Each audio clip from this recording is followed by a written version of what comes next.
E de Jesus. Amém. Glória a Deus. Permaneça de pé, por gentileza. E eu quero convidar você a abrir a sua Bíblia juntamente comigo. Primeiro livro dos Reis, capítulo de número 19. Primeiro livro dos Reis, capítulo de número 19.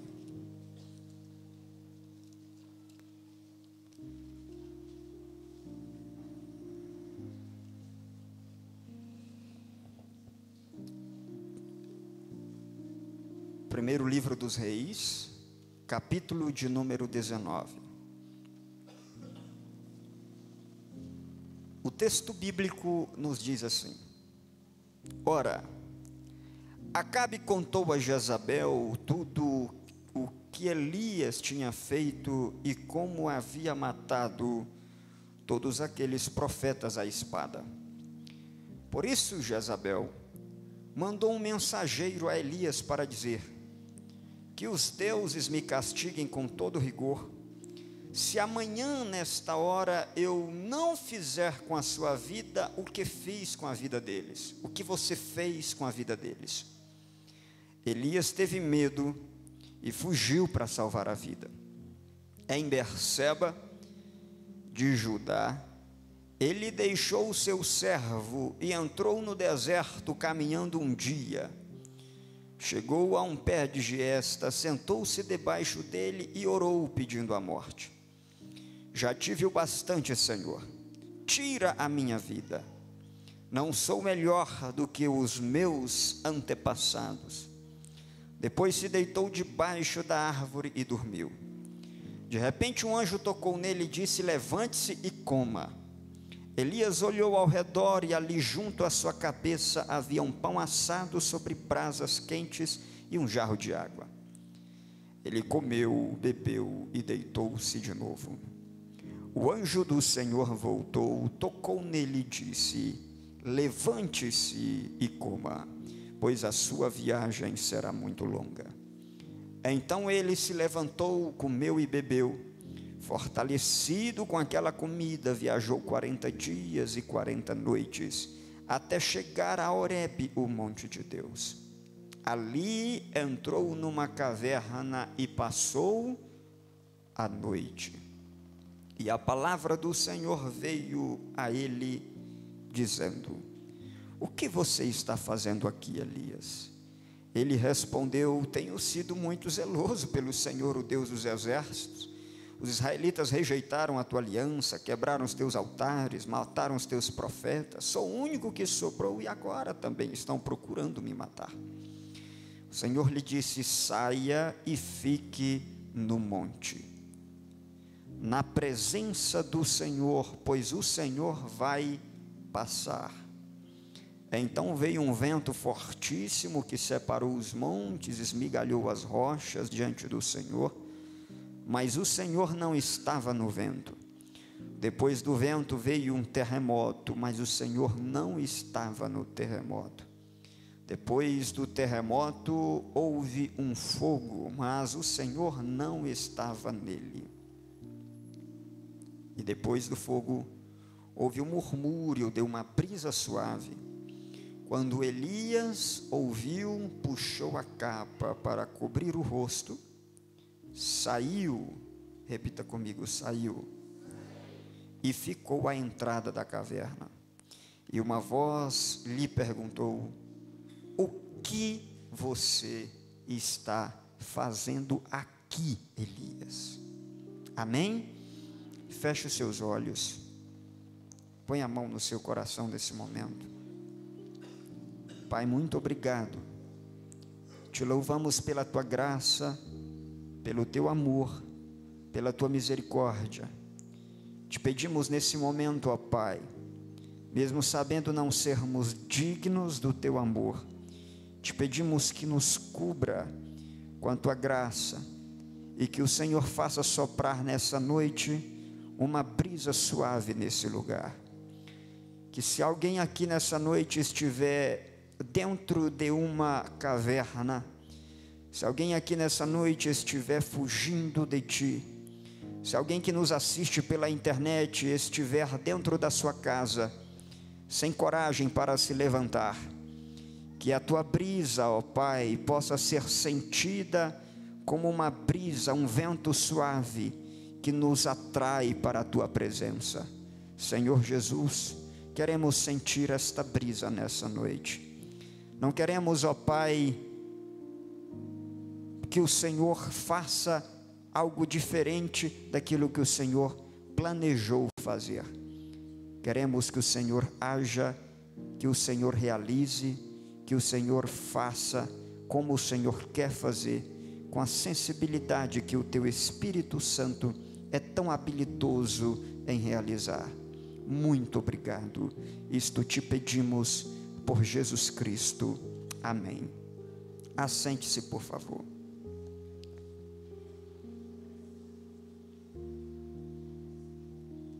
Queridos e queridas, certamente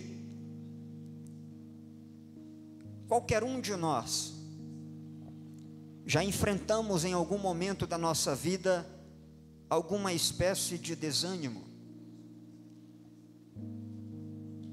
E quem ainda não enfrentou isso, certamente ainda poderá enfrentá-lo. Uma certa pesquisa diz que 1 em cada 2 pessoas do planeta, em algum momento, ou desenvolveu, ou ainda vai desenvolver, o estágio mais profundo da dor humana, chamado de depressão. Essa estimativa é alta, porque isso representa 50% da população do planeta. Nós sabemos que em nossa vida estamos propensos em algum momento a enfrentar tristezas, estamos propensos a enfrentar situações que nos causam dor ou que nos causam algum tipo de sofrimento. Aliás, permitam-me dizer que o sofrimento não deve ser olhado apenas numa perspectiva negativa, porque o sofrimento mostra para nós que de alguma forma ainda estamos vivos e ainda estamos sentindo alguma coisa. Eu gosto de dizer que o sofrimento, ele está ligado com o amor. Aliás, só sofre quem ama. Se você sabe da notícia de alguém que você não ama, que morreu, isso possivelmente não vai te afetar, porque você nem conhece aquela pessoa. Mas quando é alguém muito querido, é uma pessoa que você quer muito bem, certamente você se entristece, você sofre, porque o sofrimento está relacionado ao amor. Mas em Reis, no capítulo 19, o texto que lemos, nós temos algo atípico, porque a gente tem a sensação, às vezes, de pensar que a depressão, ou que o sofrimento, ou que a dor, ou que a tristeza, é algo que não pode nos assolar, ou é algo que o cristão não pode passar. Quando começaram os estudos mais aprofundados sobre depressão e as estimativas e os números começaram a mostrar quantas pessoas passavam por isso, muita gente nas igrejas começou a dizer: isso o verdadeiro crente não sente, não pode nunca passar. Acontece que quando nós lemos a Escritura, nós nos deparamos com homens de Deus, profetas, que passaram pelo estágio profundo da dor humana, ainda que a Bíblia não diga que isso é uma depressão. Mas não somente Elias, mas também o profeta Jonas, chegou numa situação em que tanto um quanto o outro pediram a morte e quiseram morrer. Agora, se uma pessoa que chega numa situação como essa e pede a morte, não está enfrentando uma depressão, o que é que ela está enfrentando? A bem da verdade, é que nós, à semelhança de Elias, também podemos passar por momentos difíceis. Isso está revelado na carta de Tiago, o irmão do Senhor, no capítulo de número 5 e versículo de número 17. O texto diz: Elias era humano como nós. Repita comigo: Elias era humano como nós. Mais adiante o texto vai dizer: ele orou fervorosamente para que não chovesse, e não choveu. Durante 3 anos e meio, orou outra vez, e os céus enviaram chuva, e a terra produziu seus frutos. Entretanto, este homem de Deus, protagonista de um dos maiores milagres, na verdade, foi um homem que enfrentou uma situação muito difícil, e chegou a pedir a morte. O capítulo de número 19 do livro dos Reis mostra uma fase diferente daquela que nós costumamos ouvir sobre a vida de Elias. Quem foi Elias? Elias foi aquele profeta corajoso, audaz, destemido, que quando viu a maldade do povo de Israel, uma nação que estava em pecado, sendo conduzida por um rei fraco, que era dominado por uma mulher ímpia chamada Jezabel. Esta mulher, ela perseguiu tanto os profetas, que os profetas quase que se encavernaram naquela época, se esconderam por medo daquela mulher. Os homens de Deus fugiam quase que com medo, e quem vigorou naquela situação foi a religião pagã, e Deus levantou esse profeta chegou diante do rei e disse assim: olha, pela minha palavra eu digo, não vai chover nesse lugar. Vocês estão adorando aí Baal, e vocês acreditam que Baal é o Deus da chuva. Jezabel, que é uma pagã, trouxe o culto de Baal para cá, e está todo mundo acreditando aqui que é Baal que manda chuva. Pois para vocês saberem que Baal não manda chuva nenhuma, eu vou dizer, pela minha palavra não vai chover, e pode pedir para Baal aí. Deus chega para Elias e fala assim: Elias, agora sai daqui. Sai daqui e vai para outro lugar, porque eu vou cuidar de ti. Elias vai. E por durante 3 anos e meio Deus cuidou de Elias. Grande parte desse período Elias esteve na beira de um riacho para o qual Deus mandou ele ir. E sabe o que Deus fez? Deus deu comida para ele de manhã e de tarde, mandando com que os corvos viessem e trouxessem comida para ele na beira do riacho de Querite. Depois Elias saiu dali: vai, porque agora eu ordenei que uma viúva cuidasse de ti.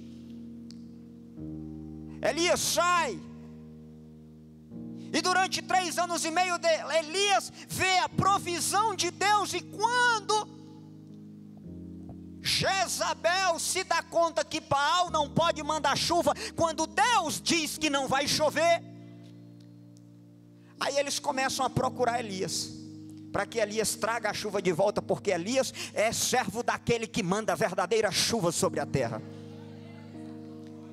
E chega o momento que Deus diz assim: Elias, agora é hora de voltar. Elias volta, e Elias é protagonista de um dos mais belos milagres da Bíblia. Elias, ao voltar, manda reunir os profetas de Baal no Monte Carmelo, e depois ele diz: olha, agora eu estarei aqui diante de vocês.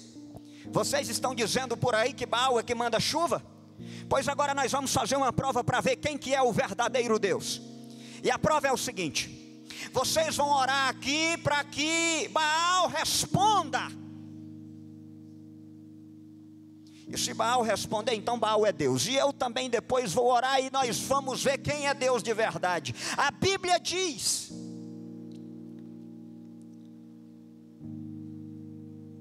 que os profetas de Baal clamaram e Baal não respondeu, porque Baal não existe.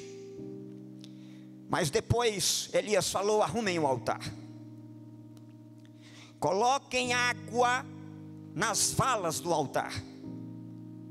E Elias orou ao Deus do céu, e Deus mandou fogo, e o fogo era tão quente que o fogo consumiu o altar, mesmo em meio à água que estava nas valas do altar. Deus manifestou o seu poder com fogo. Mas logo depois, este mesmo Deus, através da instrumentalidade de Elias, diz assim: olha, agora anuncie chuva, porque eu vou mandar chuva. E Elias anunciou chuva, e veio chuva sobre a terra de Israel. Só que naquela ocasião os profetas de Baal foram mortos. Acabe, o homem fraco que não consegue resolver suas próprias situações, chega em casa no capítulo de número 19, e ele então fala para Jezabel. Acabe era o rei, ele podia ter mandado o exército e capturar Elias, mas ele chega para Jezabel e ele fala assim: Jezabel, Elias matou todos os profetas de Baal. Jezabel, aquela mulher, ficou tão possuída, tão irada, que ela mandou um mensageiro a Elias lhe dizer: que os deuses me castiguem com todo rigor, se amanhã nessa mesma hora eu não fizer com você o que você fez com eles, eu vou matar você. Agora veja, quem é Elias? Elias é o profeta que foi protagonista de tudo isso que eu acabei de dizer. Elias foi um profeta de um grande protagonismo em Israel, só que agora este homem fica com medo desta mensagem desta mulher. Elias fica com tanto medo que o texto diz que Elias foge para salvar a sua vida. Essa mulher, ela não quer, penso eu, ela não quer matar Elias naquele momento. Porque se ela quisesse, ela tinha mandado o exército na hora, ela não tinha mandado avisar: eu vou te matar amanhã. O que essa mulher quer é fazer com que Elias fuja. Por quê? Porque se ela mata Elias, primeiro que provavelmente ela sabe que a partir de agora Javé é o Deus verdadeiro. Mas e se não for isso? Ela sabe que se ela matar Elias, Elias vai ser um mártir em Israel. Então ela não quer matar Elias, ela quer tirar Elias do cenário, ela quer tirar Elias de cena, ela quer encavernar o profeta.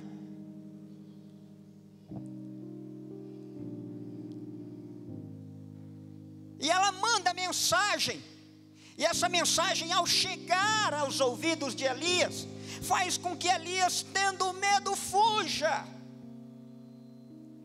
O profeta agora fica amedrontado, o profeta agora fica entristecido, o profeta agora começa a se preocupar. Olha, aquele Deus que cuidou dele durante 3 anos e meio, cadê a confiança desse profeta no Senhor? Cadê a fé desse profeta no Senhor? Esse profeta fica tão entristecido que ele não se lembra mais de nada. Ele não se lembra como Deus o usou. Ele não se lembra como os corvos vieram e o serviram. Porque a tristeza e a depressão, às vezes ela nos toma de uma tal maneira que nós somos capazes de esquecer tudo aquilo que Deus já fez por nós. E nós ficamos tão ensimesmados, tão entristecidos, tão cabisbaixos, que nós somos incapazes de lembrar daquilo que Deus fez, ou até mesmo se lembrarmos. Essa lembrança, ela vem de uma maneira tão fraca que ela não nos impulsiona para a frente. Mas Elias tem medo e foge. Só que a Bíblia diz uma coisa: ela foge para Judá. Judá era o lugar em que quem estava reinando era um homem casado com a filha de Jezabel. Então ele foge para aquele lugar junto com o seu servo. Ele pega o seu servo e ele coloca o seu servo em segurança lá na região de Berseba, e ele foge para o deserto, e ele entra pelo deserto do Negev, ali na região do sul de Judá. Acontece que Deus não mandou Elias fugir. Então repita assim comigo: Deus não mandou Elias fugir. Lá atrás, Deus falou assim: Elias, sai daqui. E o mesmo Deus disse assim: Elias, agora volta para cá. Mas nessa ocasião, Deus não mandou Elias sair. Então deixa eu começar a aplicar essa mensagem para você. Não saia do lugar que Deus não mandou você sair. Se Deus não mandou você sair, não saia. Ah, pastor, mas está difícil. Mas não saia. Ah, pastor, mas eu estou com medo. Mas não saia. Ah, pastor, eu estou preocupado. Mas não saia. Ah, pastor, eu estou temendo pela minha vida. Não saia. Ah, pastor, eu estou temendo porque vão armar contra mim. Não saia. Se Deus mandou você ficar, fique. Se Deus mandou você ir, saia. Mas se Ele não mandou, permaneça, porque Ele vai cuidar de você. Elias foge. Elias está numa situação de um colapso total. Ele agora está com medo do inimigo. A carta de Jezabel cumpriu o seu propósito. Sabe qual é a consequência de você sair do lugar que Deus não manda você sair? É porque toda fuga é perigosa. Quando nós fugimos e saímos da dependência de Deus, nós podemos falhar exatamente naquilo que nós temos como força principal. A Bíblia diz que uma certa época Deus falou com um homem, fala assim: sai da tua terra e vai para um lugar que eu vou te mostrar. O nome desse homem era Abrão, e ele saiu e foi para Canaã. Só que Canaã começou a ter um período de fome, e aí Abrão teve medo e fugiu, foi para o Egito. Mas Deus não mandou Abrão ir para o Egito. Pois saibam vocês que no Egito Abrão cometeu o que para mim foi um dos maiores pecados de Abrão. Não saia do lugar que Deus disse que é para você ficar. Permaneça, persevere. Porque o Deus que disse para você estar aí é o Deus que vai cuidar de você, é o Deus que vai manter o seu cuidado sobre a sua vida. Olha que quando nós fugimos, nós podemos fracassar.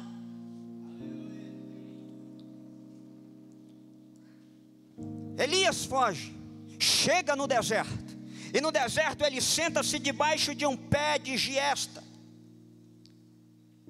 É uma árvore que nós não conhecemos aqui, mas ela tem naquela região, na região sul do deserto, ali de região mais ao extremo sul de Israel, no deserto Negev. Aquela planta é uma planta alta, tem além de folhas, ela chega a dar algumas flores também. E essa árvore, ela às vezes em época de fome, ela é utilizada para alimento. Isso está lá no livro de Jó, mas tem uma outra referência em Salmos que usa-se essa mesma expressão para dizer que ela era usada como combustível, e ela dá uma boa sombra. Então Elias chega debaixo dessa planta e ele se deita, ele se senta debaixo dela e ele ora pedindo a morte. Ele diz: Senhor, eu já tive o bastante, tira a minha vida, não sou melhor do que os meus pais. E a Bíblia diz que ele se deitou debaixo da árvore e dormiu.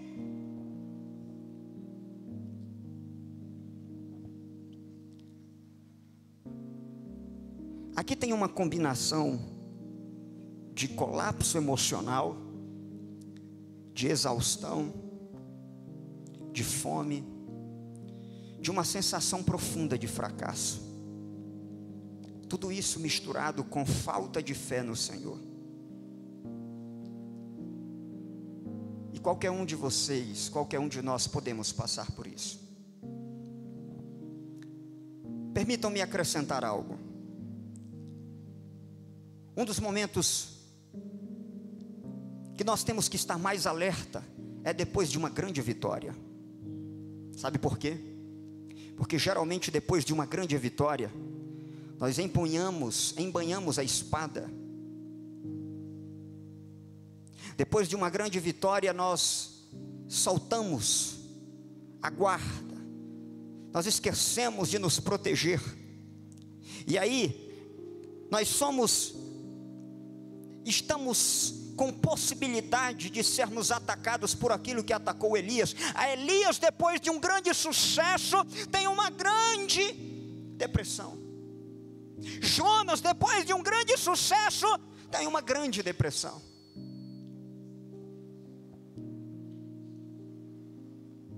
Hoje, cada vez mais as pessoas estão em situações parecidas com essas.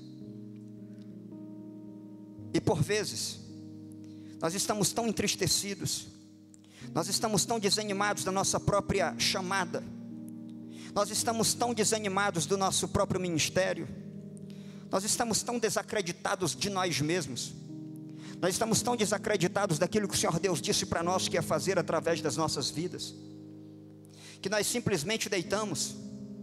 E esse deitar, ele pode ser algo literal, quando nós nos deitamos e simplesmente não temos mais força para levantar.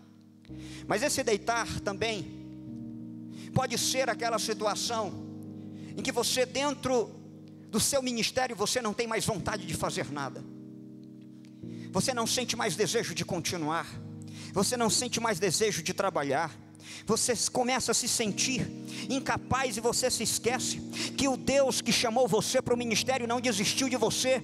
O Deus que te chamou para o ministério, Ele continua contando com você. Mas de repente você se encontra no deserto, debaixo do teu pé de giesta, dormindo, descansando e dizendo: eu não tenho força, eu não quero levantar daqui, não me chame para nada, eu quero ficar nesse lugar.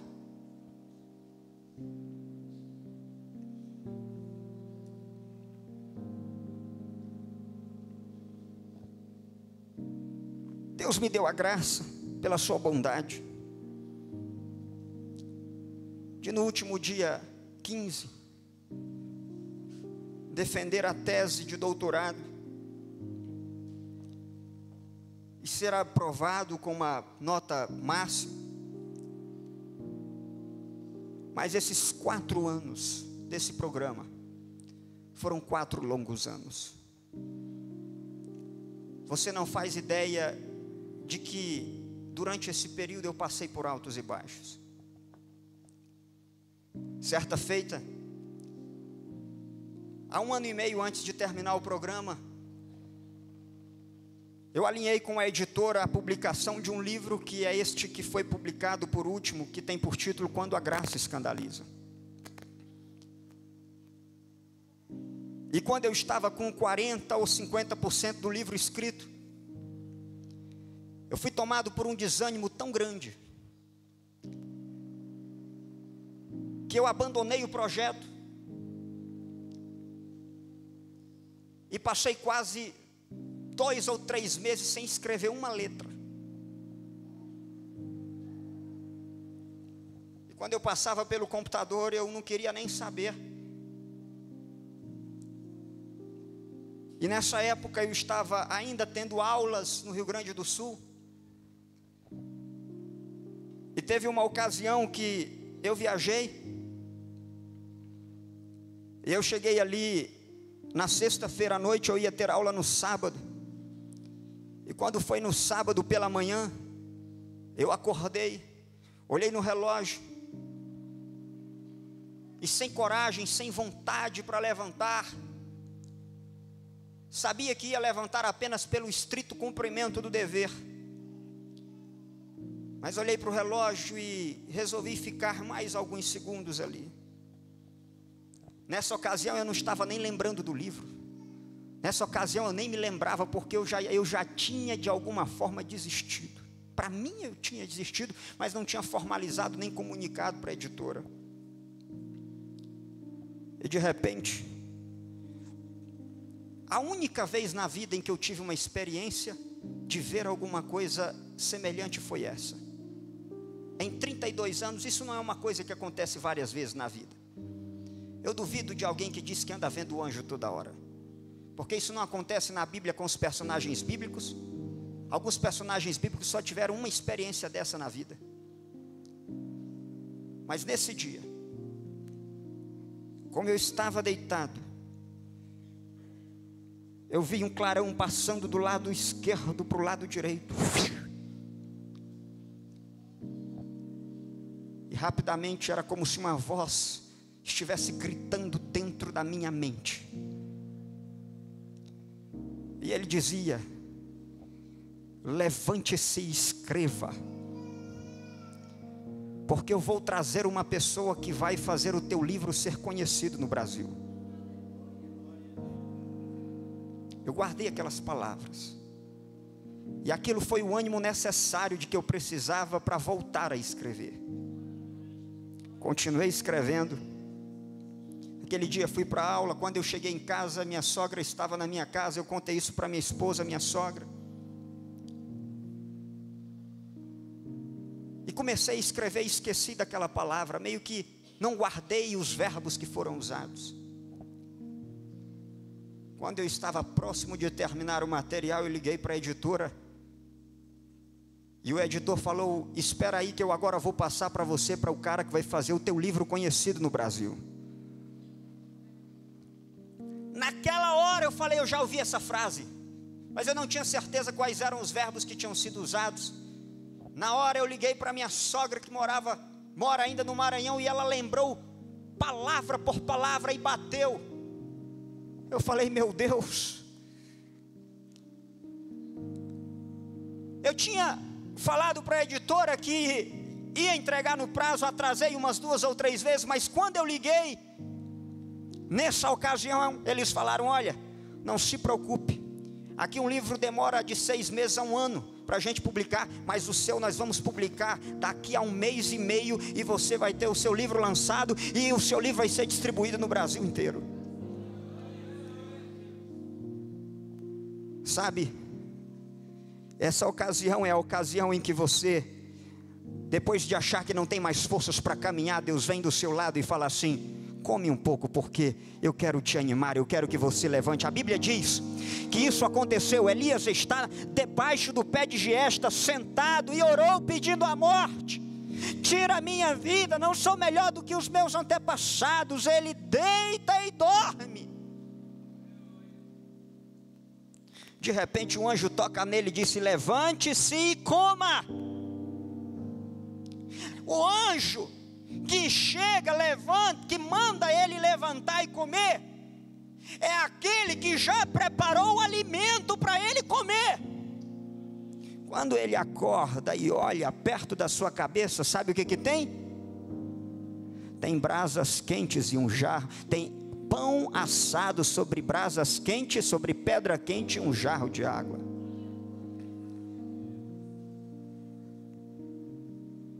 O anjo do Senhor toca nele e disse: coma, eu preparei para você esse alimento. Não é momento de ficar parado. Saia de debaixo desse pé de giesta, se levante, coma, porque Deus já preparou um alimento para você, e Ele quer fazer você, Ele quer levantar você, Ele vai animar você, Ele vai restaurar você.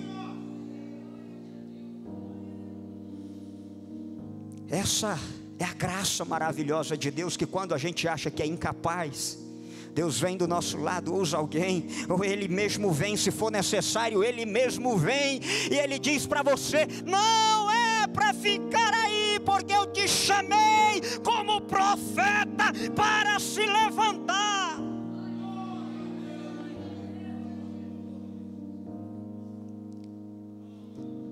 Esse desânimo pode tomar de conta de qualquer um de nós.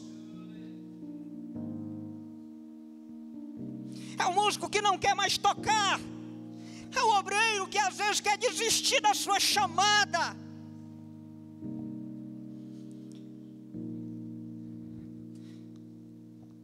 Certa vez Eu ouvi de um professor que teve a oportunidade de conhecer um moço, que depois de estar muito entristecido, muito desanimado, queria desistir do seu ministério.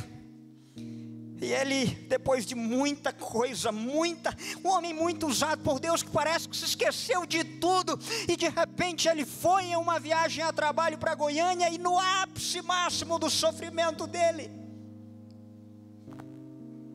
de repente ele chegou na esquina, ele falou: Deus, eu vou desistir de tudo. Ele olhou na esquina, tinha um bar. Ele falou: eu vou começar por aqui, fazer como eu fazia no passado, afogar minhas dores na bebida. Eu não quero mais saber, porque eu não aguento mais. E quando ele desceu do carro, que ele foi para sentar na mesa, de repente saiu um jovem de lá, chamou ele pelo nome, falou: pastor fulano de tal.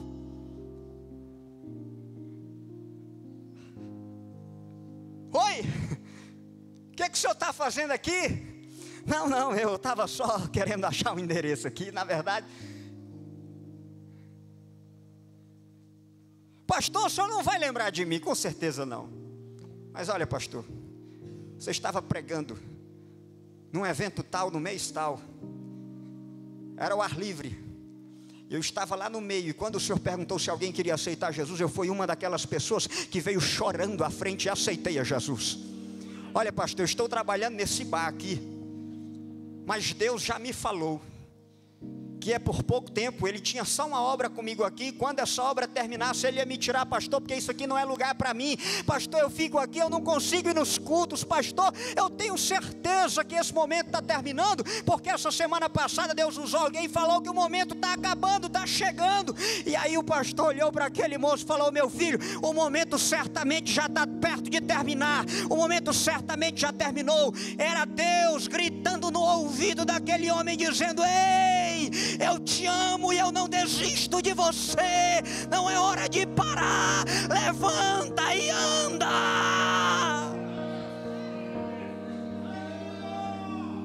Aquele homem falou: meu Deus, como o Senhor me ama.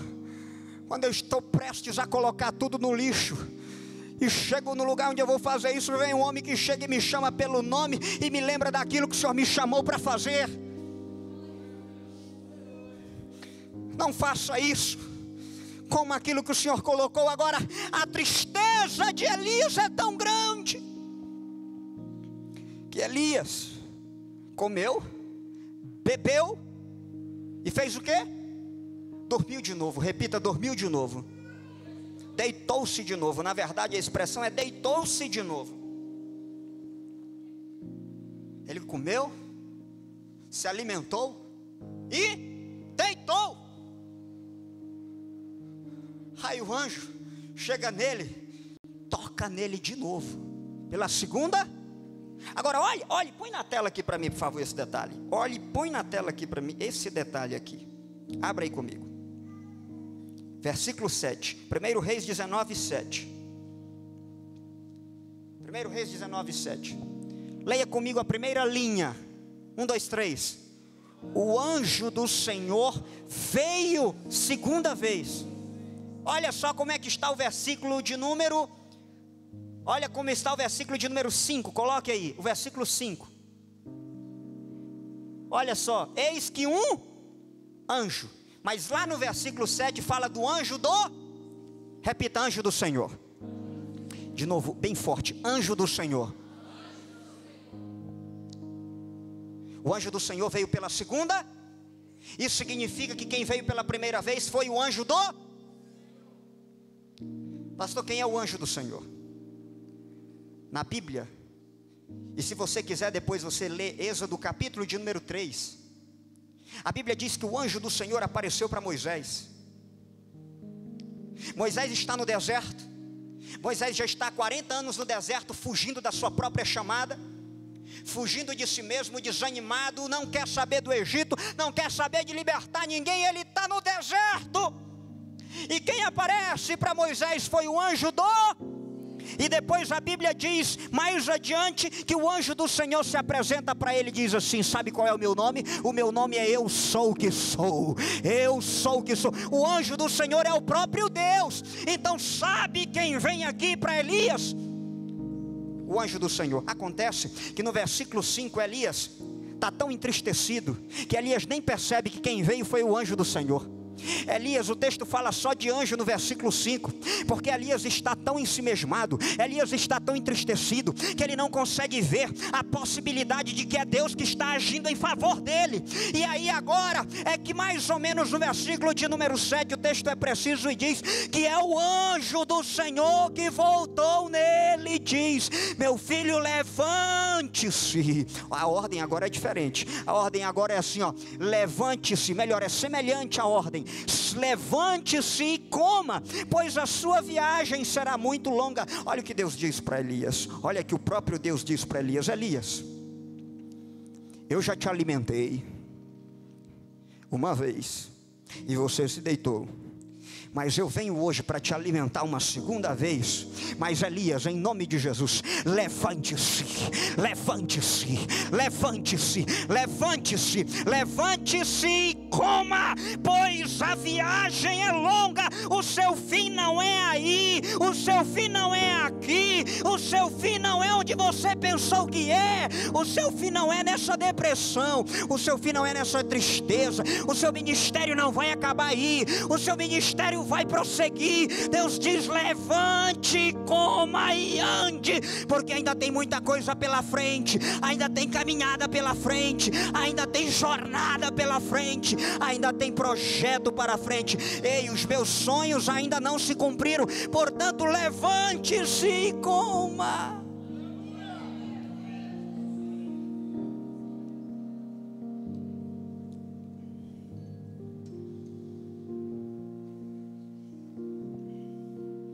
Elias se levantou, comeu, fortaleceu-se. Irmãos, aquela comida realmente só podia ter sido feita pelo próprio anjo do Senhor, porque eu não sei de qual padaria esse anjo tirou esse pão, mas eu quero dizer uma coisa: só um pão desse pode fazer um homem caminhar 40 dias. 40 dias esse homem caminhou pelo deserto, viajou 40 dias e 40 noites até chegar a Horebe, o monte de Deus. Ele continua descendo para o deserto. Agora deixa eu dizer uma coisa aqui para você: Deus não mandou ele ir para o deserto, Deus não mandou ele ir para Horebe. A Bíblia não diz que Deus mandou ele ir para Horebe. O anjo diz: a sua viagem será longa. Mas Deus não queria Elias lá no Horebe. Deus queria Elias lá onde ele disse que ele deveria servir como profeta, era lá em Israel. Ele tinha que vir lá para o norte, ele continua indo para o sul, fugindo. Mas Deus não desiste de Elias, assim como Deus não desiste de você. Elias viaja 40 dias e 40 noites. E coloca o versículo 9 na tela para nós, por gentileza. A Bíblia diz, 1 Reis 19, 9, que Elias entrou numa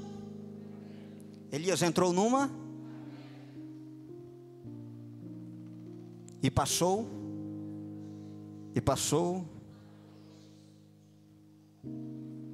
Sabe o que significa? Geralmente quando a palavra noite aparece na Bíblia, em algumas ocasiões, não todas, mas a noite também pode simbolizar aquele momento escuro na nossa existência. Essa é a noite de Elias. Elias entra na caverna.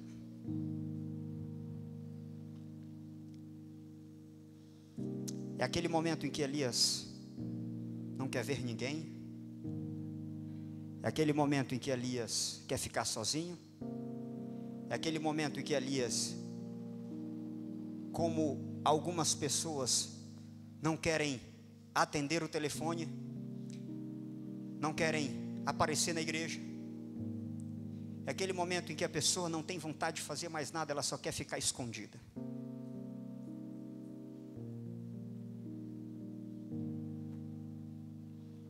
É aquele momento que você não tem vontade de sair. É aquele momento que você quer ficar com o quarto, dentro do quarto fechado. É aquele momento que você não tem ânimo para se preparar para o seu ministério. É aquele momento que você foge de oportunidades. É aquele momento que você diz não. É aquele momento que você está, de alguma forma, fugindo dos outros e de Deus.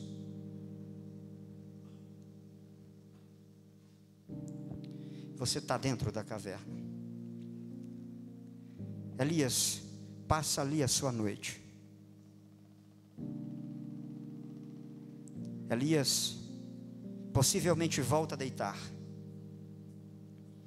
Elias possivelmente volta a se ensimesmar.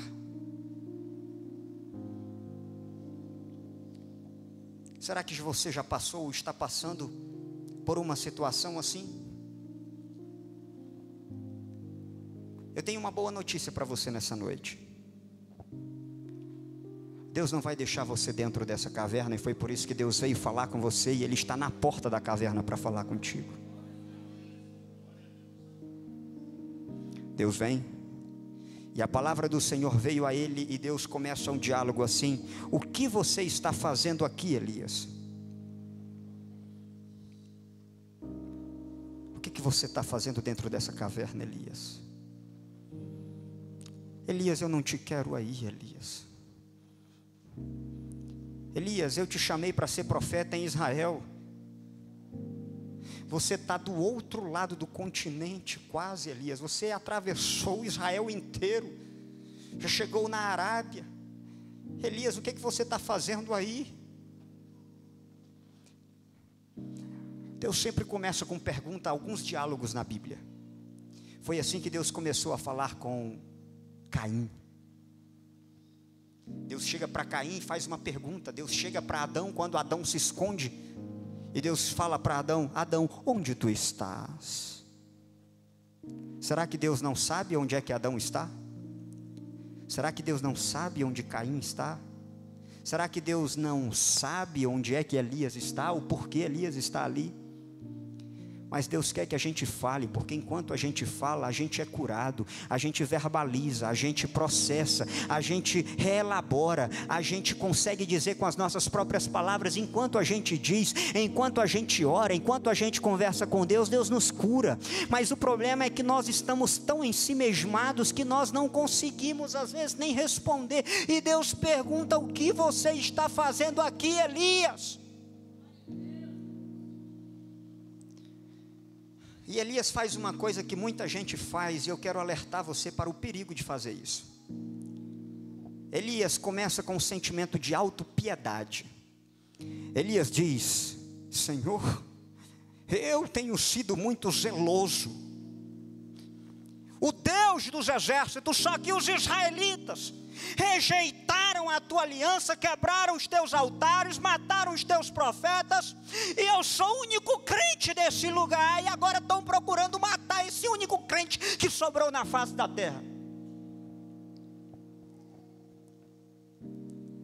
Olha, uma das primeiras coisas que a gente faz quando a gente está numa situação como essa é ter pena de nós mesmos. E esse sentimento é tão destrutivo, porque a gente começa a dizer assim: eu não merecia estar aqui, eu não merecia estar nesse lugar. Olha o que Elias está dizendo para o Senhor: eu sou zeloso, Senhor, eu sou crente, Senhor, só que é o seguinte, todos os outros crentes morreram, só eu fiquei, e agora estão procurando me matar. O Senhor está deixando isso acontecer. Quando a gente começa com um sentimento de autopiedade, é como se a gente estivesse dizendo: Senhor, eu não mereço estar aqui, o Senhor está sendo injusto comigo. Nós chamamos Deus de injusto quando nós estamos no mar da autopiedade, quando nós começamos a sentir pena de nós mesmos. Mas Deus não perguntou isso. Deus perguntou: por que você está aqui? E Ele não disse por que Ele está ali. Ele só reclamou. Só reclamou. E sabe o que o Senhor fala? O Senhor fala assim: Elias, Elias, sai e fique no monte. Não fica na caverna, Elias. Sai da caverna e fica no monte, na presença de Deus, porque eu vou passar. Elias, sabe o que você está precisando, Elias? Você está precisando de ter uma experiência comigo. Elias, você está aí na caverna. Elias, sai daí, porque eu quero que você sinta a minha presença. Eu vou passar, Elias. Hoje pela manhã, eu estava no meu gabinete, era por volta de 11h30 da manhã. Terminei um atendimento, e eu estava ouvindo o som dos meninos que estavam aqui louvando e ensaiando. E na hora, veio algo ao meu coração, veio algo à minha mente. E era mais ou menos como que uma frase dizendo assim: ora com eles agora.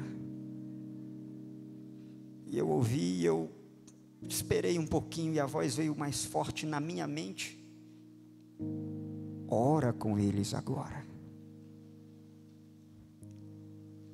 Sem entender, eu saí da sala, vim aqui e falei: para o ensaio, vem cá todo mundo. Fomos ao meu gabinete, fizemos um círculo, sentamos nas cadeiras. Falei: eu não sei o que Deus vai fazer aqui, mas eu preciso orar com vocês. E na verdade, muitos de nós nem conseguimos orar, nós só conseguimos chorar. Eu tinha falado para eles: nós vamos orar 10 minutos. Quando eu saí da sala já tinha passado quase meia hora ou quase 35 minutos. Nós estávamos ali sentindo a presença de Deus. E eu senti, e foi algo tão suave. Foi algo tão suave que Deus fez. E Deus falava ao meu coração que Ele estava tirando algumas pessoas da caverna existencial naquele momento. Mas Ele fez isso de uma maneira maravilhosa, através de uma brisa suave. Ninguém do lado de fora ouviu a nossa oração, mas do lado de dentro nós estávamos em prantos, chorando e falando com o Senhor. Era como uma brisa, um murmúrio de uma brisa suave que estava no nosso meio, e Deus estava operando de maneira maravilhosa. Deus está dizendo: saia, eu quero que você sinta a minha presença. Saia de onde você está, saia da caverna. Ele quer passar aí na tua existência. Ele quer te levantar, Ele quer te erguer, Ele quer te animar, Ele quer fazer você sentir novamente a presença de Deus.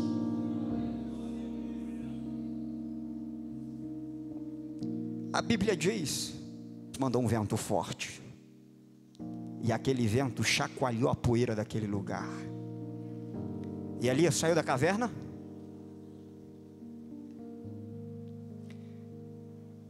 E sabe o que Deus fez de novo?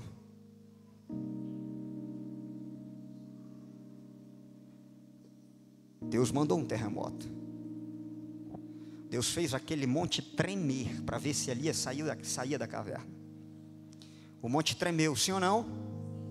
E Elias saiu da caverna? Não. Deixa eu dizer uma coisa para você. Às vezes Deus faz coisas estupendas, milagrosas, mas você continua ensimesmado ou ensimesmada dentro dessa situação existencial e espiritual. Deus faz milagre perto de você.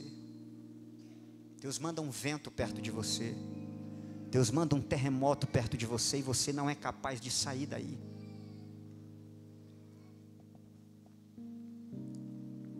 Sabe o que Deus faz? Deus manda um fogo agora, para ver se Elias se lembra que ele foi o homem que orou e Deus mandou o fogo do céu. E a caverna, eu posso imaginar que do lado de dentro ele começa a ver do lado de fora aquele mesmo fogo enviado pelo Senhor. É Deus dizendo assim: Elias, deixa eu te lembrar quem você é. Elias, deixa eu te lembrar para que eu te chamei. Elias, deixa eu te lembrar de coisas que eu fiz através de ti. Elias, deixa eu te lembrar que você já foi usado para orar por pessoas enfermas. Elias, deixa eu te lembrar que você já foi usado para mandar, para trazer fogo do céu. Elias, deixa eu te lembrar de tudo que eu já fiz através de você. Mas nem isso faz Elias sair de dentro.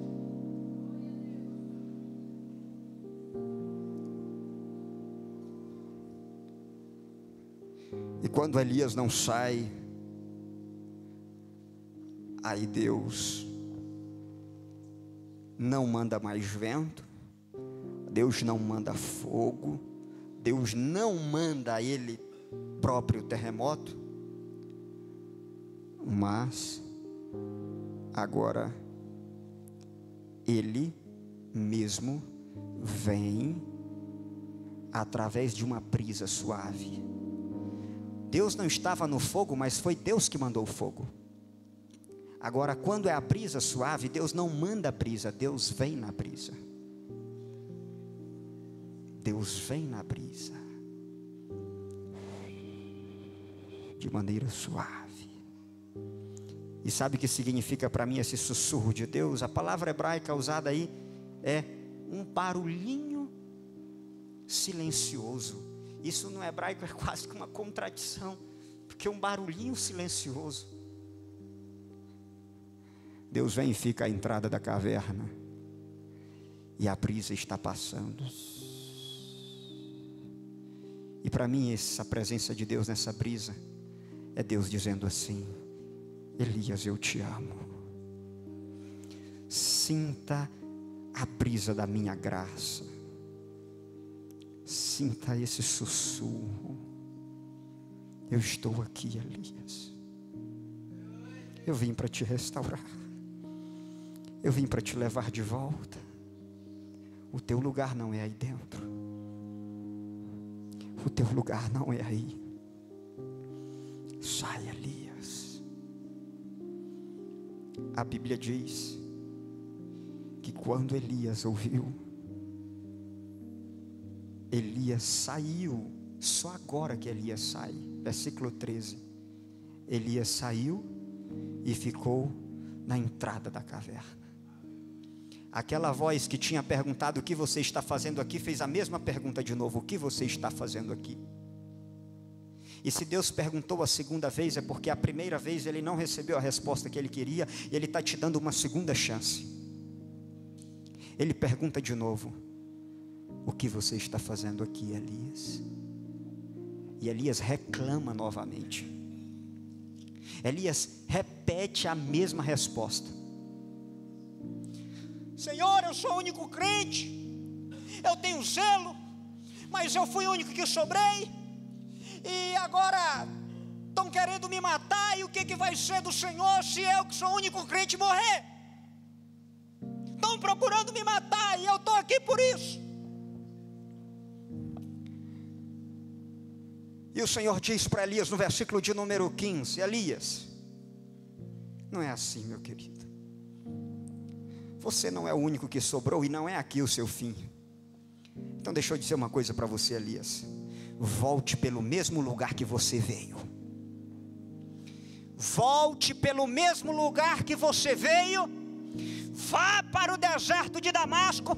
O seu ministério não chegou no fim, porque eu quero que você unja Azazel, filho de Ninsi, como rei de Israel. Unja Eliseu de Abel Meolá para suceder você. E deixa eu dizer para você: você não é o único crente que sobrou, não. Ainda tem 7.000 que não dobraram seus joelhos aos pés de Baal, nem beijaram as estátuas.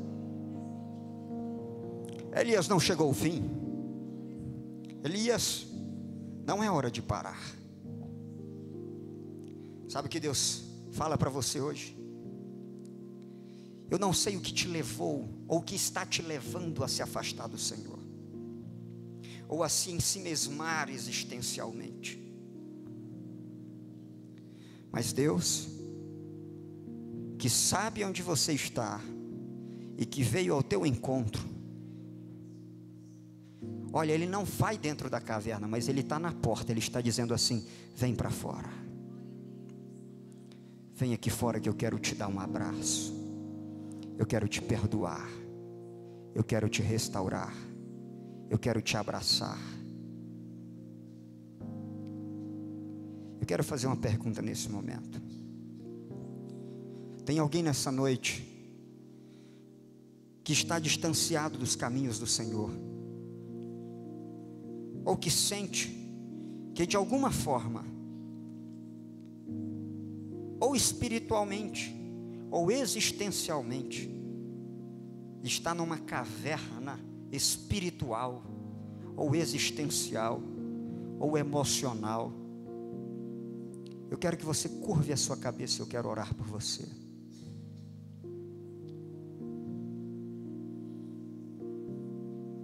Nós vamos aproveitar nessa oração e vamos orar pelo irmão Marconi, que está em coma. Nós temos um pedido de oração pela irmã Lili, o André está pedindo. Nós temos oração pela Vera Lúcia, Mauro e Jéssica, um pedido de oração. Estão passando por um momento difícil emocionalmente falando. Mas eu quero que nesse momento você curve a sua cabeça.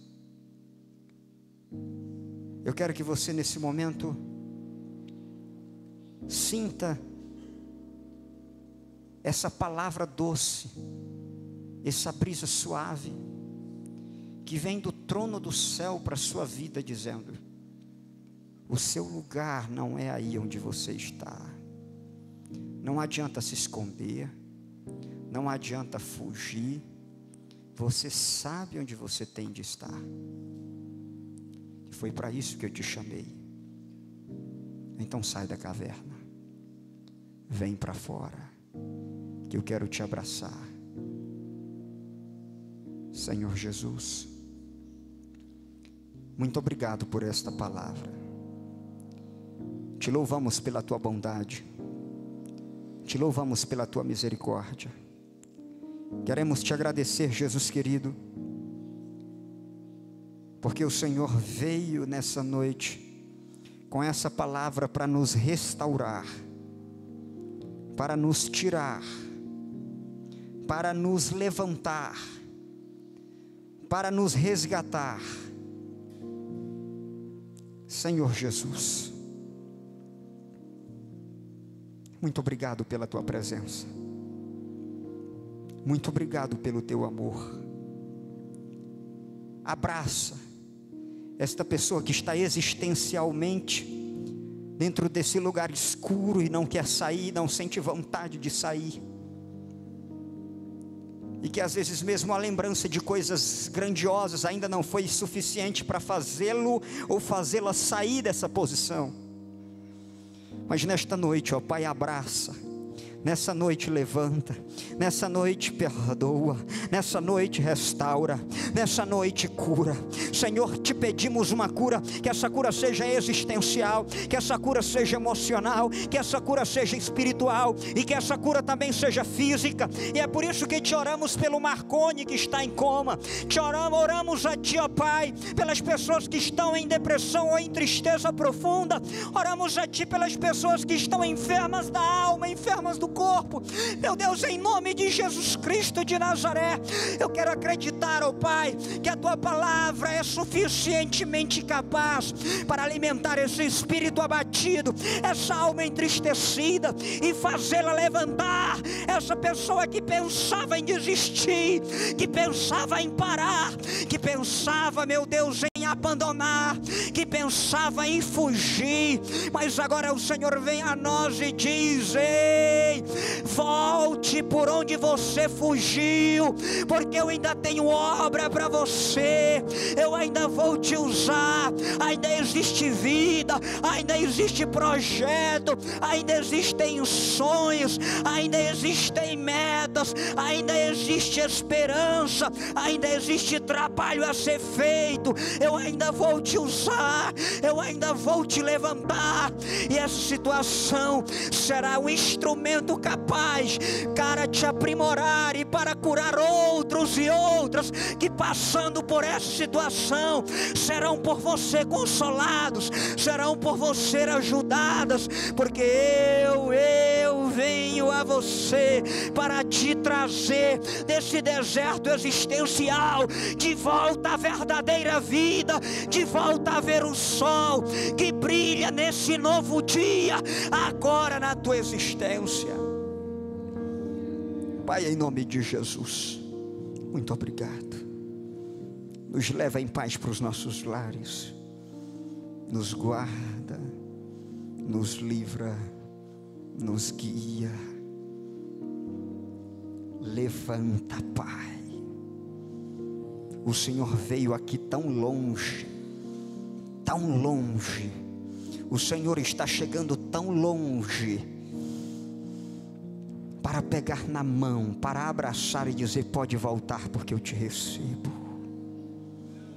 Muito obrigado pela tua palavra e pela tua graça. É o que te pedimos, ó Pai, em nome de Jesus.